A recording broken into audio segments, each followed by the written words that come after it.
হযরতে মুসা আলাইহিস সালামের জামানায় তিনি দোয়া করেছিলেন, রব্বুল আলামিন তুমি আমার সাথে জান্নাতে যাবে, যাকে সেই লোকটাকে একটু দেখাও। আল্লাহ বলেন, মুসা তোমার সাথে যে লোকটা জান্নাতে যাবে সে একটা কসাই। কি কসাই? মুসা নবী আবেগপূর্ণ নবী ছিলেন, কোন কিছু শুনলেই শুধু প্রশ্ন করতেন।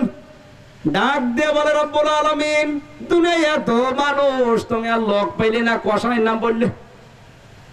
আল্লাহ বলেন, মুসা এ কসাই ওই কসাই না, আমাদের দেশে যে কসাই গোশত মেপে দেয় মনে হচ্ছে 1.5 কেজি দিচ্ছে, বাড়ি এসে মেপে দেখবেন 1 কেজি উপজে না। কথা বলেন না কেন?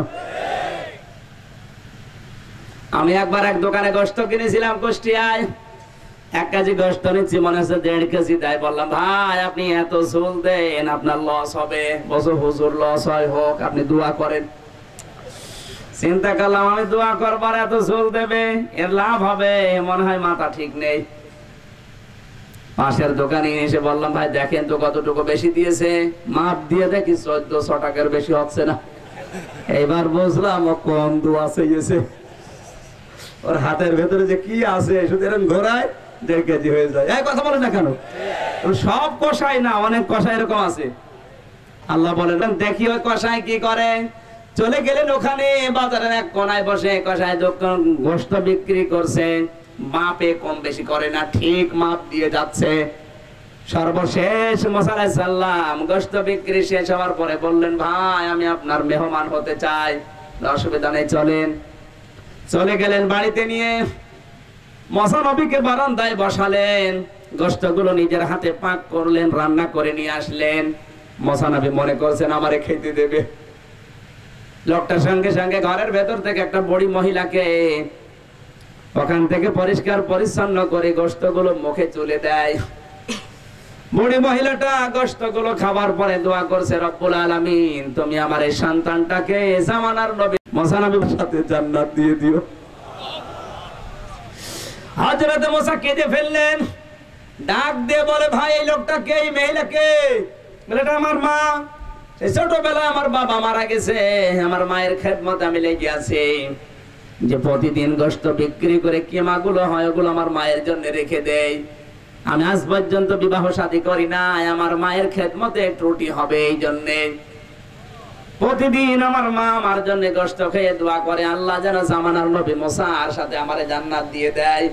আপনি বলেন তো, কোথায় মুসা নবী আর কোথায় আমি কসাই? আমার মায়ের এই দোয়া কি কবুল হয়?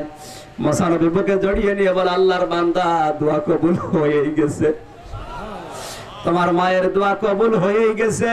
আমি জামানার নবী মুসা সুসংবাদ দিয়ে গেলাম, কিয়ামতে তুমি আমার সাথে জান্নাতে থাকবে। একজন কসাইয়ের দোয়া কবুল হয় মায়ের খেদমত করে, আমাদের দোয়া কবুল হবে না? এই কথা বলেন না কেন? এখানে মা বাপ যাদের আছে, যতদিন বেঁচে আছে অন্তত আপনি খেদমত করে খুশি রাখার চেষ্টা করবেন। হ্যাঁ, আমি জানি অনেক পরিবারে পারা যায় না স্ত্রীর কারণে, না এই এলাকায় নেই। একটা সন্তান কোনো দিন চাইবে না বিয়ে করার পরে বাবা মাকে আলাদা করে দেয়, চাইবে? কারা কারা চাইবে হাত তোলেন তো, তোলেন। আলহামদুলিল্লাহ, মা বোনেরা যারা এসেছেন ভিডিও দেখতেছেন আপনাদেরকে বলছি, এখানে আমি নিজে সহ যারা সন্তান আছি, কোন সন্তান অন্তত পৃথিবীতে চাই না বিয়ে করার পরে মা বাপকে ডিলিট করে দিক, চাই? এটা বাধ্য হচ্ছে আজ বাংলাদেশের 100টার 90টা পরিবারে শুধু স্ত্রীর কারণে। খালি বারবার কানের কাছে এসে খোঁচায়, আলাদা হও আলাদা হও, আরামে খাওয়া যাবে। আর ওই স্ত্রীরা শুধু দোষ না, স্ত্রীকে বারবার ফসলাচ্ছে ওই স্ত্রীর মা আর ওর বোন, ওখান থেকে শুধু টিপস দেয়, এই আলাদা হয়ে যা। এরকম বউ আছে কার? হাত তোলেন তো। এই যে ভয় পাচ্ছে, তোলেন, অসুবিধা নেই, আপনার দিকে ক্যামেরা ঘোরানো নেই, আমার দিকে তোলেন তোলেন। আমি হাত তুলে সমস্যা আছে, কারণ ভিডিও হয় কালকে আমার ম্যাডামের কাছে চলে যাবে। তোলেন, হাত তোলেন তোলেন তোলেন। একজন আর কই না, এই এলাকা অনেক অনেক ভালো আছে আলহামদুলিল্লাহ। হ্যাঁ ভাই, মা বাবার খেদমত করে একজন কসাই যদি জান্নাত যেতে পারে, আমরা পারি না? পারি না?